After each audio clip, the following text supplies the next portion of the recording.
آقا بعد پیدا نمیشه. هر کس بتونه این پارکو ازش 3 تا بطری آب پیدا کنه. بچه نیست واقعا، نگید به چرت و پرت میگید 3 تا نیست. من پیدا میکنم. هر کس 3 تا بطری آب معدنی بتونه تو این پارک کم بکنه برنده این چالش. خب بچه من مطمئن بودم که این چالش رو میبرم. چرا؟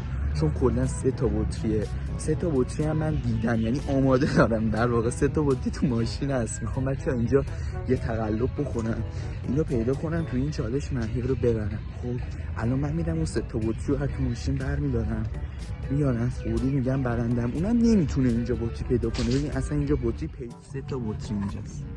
همین 3 تا بطری رو الان میبرم همین چالش رو ببرم. بچه واقعا نیست. من خیلی گشتم چیپس و پفک مثلا حساجی با چیپس و پفک نوشتی. علی هم نمیدونم کجا رفته. علی هم نیست.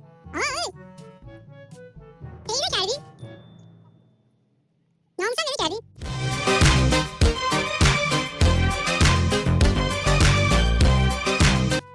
اینجا هم خیلی گشتم، کل پارک من واقعا گشتم.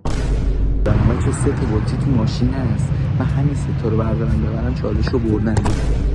خیلی گشتم واقعا گشتم. من که 3 تا بطری تو ماشین هست، من همین 3 تا رو بردارم ببرم چالش رو بردن. داداش من 2 تا پیدا کردم. من 3 تا پیدا کردم. ببین که بطری. آره